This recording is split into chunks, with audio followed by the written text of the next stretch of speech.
YouTube पे search करते हो वीडियो और जीपी रेटिंग का सिलेबस, फिर भी नहीं मिलता कुछ। और सिर्फ वीडियोस के नाम पे आपको बस ऊपर ऊपर की बातें पता लगती हैं। ये वीडियो देख लो बिना स्किप किए, सारे डाउट्स क्लियर हो जाएंगे, सब कुछ पता लग जाएगा।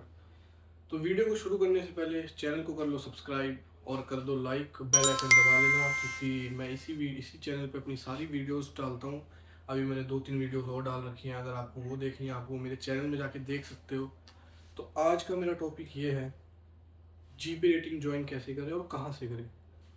तो मैंने जीपी रेटिंग अपना कोर्स कर रखा है आईएमआई से, आईएमआई ग्रेटर नोएडा, जो कि फ्लीट स्पॉन्सर्ड एक कॉलेज है, जिसको कॉलेज को ही फ्लीट स्पॉन्सर्ड करती है। उसमें आपको अगर एडमिशन लेना है तो उसके लिए आपको 2 या 3 एग्ज़ाम देने होंगे, जिसको पास करने के बाद आपको सिर्फ एडमिशन ही नहीं, उसमें आपको प्लेसमेंट भी मिल जाएगा सेम रेट पे। अगर आप किसी और कॉलेज में जाओ तो आपको 2.5 से 3 लाख रुपए में आपका कोर्स होगा जीपी का, जिसमें आपको सिर्फ कोर्स होगा और कुछ नहीं होगा। पर आईएमआई एक पहला ऐसा कॉलेज है जो आपको फ्लीट का स्पॉन्सरशिप भी देगा और उसी रेट में देगा। बस आपको करना कुछ नहीं है, एक एग्ज़ाम क्लियर करना है, वो भी फ्लीट मैनेजमेंट का। वो आपके नियर बाई जिस भी आप स्टेट से हो, आप हर स्टेट में उसके ऑफिसेज हैं। वहाँ पे मेरा मेरा हुआ था चंडीगढ़ में। तो आपको अपने नियरेस्ट जाके आप दे सकते हो उसका एग्ज़ाम। उसके लिए पहले आपको एडमिशन के लिए उसका एग्ज़ाम क्रैक करना होगा, तब जाके आपका वो हो पाएगा। तो आज मैं आपसे बात करूँगा सिलेबस के लिए। सिलेबस कुछ ज़्यादा हार्ड नहीं है, मैंने आपको पिछली वीडियो में भी यही कहा था कि ज़्यादा हार्ड नहीं है। पर कुछ बंदों को अभी भी बहुत डाउट्स हैं कि कहाँ से पढ़ें, क्या पढ़ें। ज़्यादा कुछ नहीं पढ़ना है, इंग्लिश पे फोकस कर लो। अगर आप अपने आपका इंटरव्यू अच्छा हो गया, आपका एग्ज़ाम खोल के नहीं देखेंगे वो एक बार भी। अगर आपका इंटरव्यू अच्छा होगा, इंटरव्यू तक पहुंचने के लिए आपको एग्ज़ाम क्रैक करना पड़ेगा, जिसमें आपको एमसीक्यू बेस्ड आपके पास आएगा। एमसीक्यू में ज़्यादा कुछ नहीं, आपका करंट अफेयर्स हो गया, जीके का। इंग्लिश में आपको कुछ सेंटेंसेस ऐसे देंगे जिसके बीच में छोटे छोटे एरर होंगे, वो एरर आपको फाइंड आउट करना है। और वहाँ पे आपके पास एमसीक्यू में 4 ऑप्शन होंगे। तुक्का मत मारो, आपके पास पूरा टाइम है। एक क्वेश्चन करने के लिए आपको 1 मिनट मिलेगा, बहुत है मेरे हिसाब से। तो आप सोच समझ के आप उसको कर सकते हो, ज़्यादा कट ऑफ नहीं जाता है। बट स्टूडेंट कई चीटिंग करने की सोचते हैं कि अब मैं 100 में से 100 ले आऊँ या 100 में से मैं 90 ले आऊँ। अब वो आपको एक एआई बेस्ड प्रोग्राम भेजते हैं उसमें, जिसमें आप अगर चीटिंग करते हो और 100 में से 100 भी ले आते हो, फिर भी सामने वाले को ये पता लग जाएगा कि चीटिंग कर रहा है। तो कोई फ़ायदा नहीं है। अगर आपको जितना आता है उतना करो, ज़्यादा ओवर स्मार्ट मत बनो। मैंने पिछली वीडियो में भी यही कहा था, ओवर स्मार्ट मत बनो। तो बिना ओवर स्मार्ट बने आपको पूरा पेपर अपने आप देना है विदाउट चीटिंग।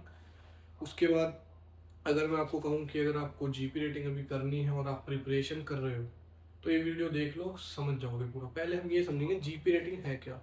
जीपी रेटिंग एक ऐसा कोर्स है जो शिप पे जनरल जो काम होते हैं, छोटे मोटे काम होते हैं, कुछ भी आपको 2 साइड मिल जाएगा, एक डेक साइड एक इंजन साइड।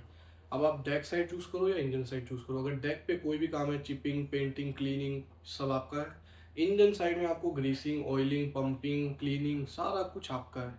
तो इसमें ज़्यादा कुछ हार्ड भी नहीं है, पर ज़्यादा कुछ वो भी नहीं है, आसान भी नहीं है कि हर कोई कर लेगा। हर किसी के बस की बात नहीं होती है, अपने अपने लक के ऊपर है, कर सकते हैं अगर। और सबसे मेन बात, जीपी रेटिंग समझ लिया आपने क्या है, उसके बाद हम समझेंगे जीपी रेटिंग की एलिजिबिलिटी क्या है। इसकी एलिजिबिलिटी आज से 1 साल पहले तक बस 10th थी, क्योंकि ज़्यादा डिमांड नहीं थी। पर अब स्टूडेंट इतने हो गए हैं, कॉलेजेस इतने हो गए हैं कि सब जीपी करवा देते हैं, ऐसे ही एडमिशन ले लेते हैं। प्लेसमेंट नहीं मिल रही है, सबसे बड़ी दिक्कत प्लेसमेंट नहीं मिल रही। तो अगर आप एक प्लेसमेंट बेस्ड कॉलेज चाहते हो तो मेरे हिसाब से आप टी एस रहमान या फिर आईएमआई नोएडा में जाओ। वहाँ पे टी एस रहमान का भी रिकॉर्ड बहुत अच्छा है, 92% रिकॉर्ड है उसका। उसमें आपका जीपी का कोर्स खत्म होने से पहले कंपनीज आएगी जो आपको स्पॉन्सर दे सकती है, अगर आपने उनका एग्ज़ाम क्रैक कर लिया तो। रही बात आईएमआई की, आईएमआई तो एक बहुत ही अच्छा रेपुटेटेड कॉलेज है, बट अब इसकी ज़्यादा डिमांड हो गई है। तो डिमांड ज़्यादा हुई तो स्टूडेंट ज़्यादा है, स्टूडेंट ज़्यादा है तो एग्ज़ाम हार्ड ज़्यादा आएगा। बट फिर भी कोई टेंशन की बात नहीं है, मैं आपको रास्ता बताऊंगा। मैं पहले बैच से हूँ जो फ्लीट से स्पॉन्सरशिप लेके, और आईएमआई से मैंने वो किया है। अभी दूसरा बैच चल रहा है, उसमें मेरा छोटा भाई है, उसकी मैंने एडमिशन कराया था, उसको मैंने गाइड किया था। और मेरे गाइडेंस की वजह से आज वो आईएमआई में ही है, GP07 बैच में। GP08 बैच आएगा आपका जनवरी में, और अक्टूबर में इसका एग्ज़ाम होगा। और अगस्त तक आपके पास फॉर्म आ जाएंगे। तो चैनल को सब्सक्राइब कर लो अगर आईएमआई चाहते हो तो। और मेरा एक व्हाट्सएप ग्रुप है जो कि मैंने अपने डिस्क्रिप्शन बॉक्स में डाला हुआ है। अगर आप व्हाट्सएप पे आ जाओगे तो आपको नोट्स वगैरह मिल जाएंगे इससे रिलेटेड। दूसरी चीज़, अगर आपके पास पीसीएम है ट्वेल्थ क्लास की बात कर रहा हूँ मैं। पीसीएम है, उसमें ऊपर से आपके पास 60% है और आप पढ़ने में तेज हो, तो फिर आप जीपी रेटिंग छोड़ के आप डीएनएस का कोर्स कर सकते हो, जिसकी ड्यूरेशन 1 ईयर की है और उसमें आपको अच्छा खासा फ्यूचर मिल जाएगा। एक थोड़ा हार्ड है जीपी से, बट एक अच्छा फ्यूचर मिल जाएगा, इजी वे हो जाएगा आपको। बस जीपी रेटिंग से अच्छा कोर्स है, बट अगर आप पढ़ने में ठीक नहीं हो बट फिर भी आप पे पीसीएम है, या आपने फिटर वगैरह का कोर्स किया हुआ, आईटीआई की हुई है आपने, तो भी आप जीपी रेटिंग आराम से कर सकते हो। आप एलिजिबल हो, आप एग्ज़ाम में अपने इंटरव्यू में ऐड करो कि हाँ मैंने ये किया है, मैंने वो किया है।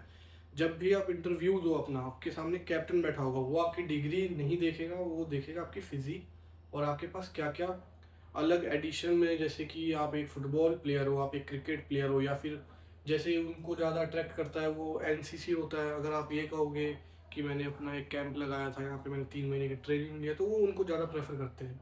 मैंने खुद अपने सामने देखा हुआ है, स्टूडेंट थे जब मेरा एग्ज़ाम था, तो कुछ बच्चे थे जिन्होंने एनसीसी का किया हुआ, तो उनके पास डिग्री वगैरह भी थी, तो उनका ज़्यादा लंबा इंटरव्यू नहीं चला था, उनका 2 या 3 मिनट लिया बस। सर ने एनसीसी से रिलेटेड क्वेश्चन पूछे, उनकी डिग्री देखी और उनको सिलेक्ट कर लिया, एक मार में ही।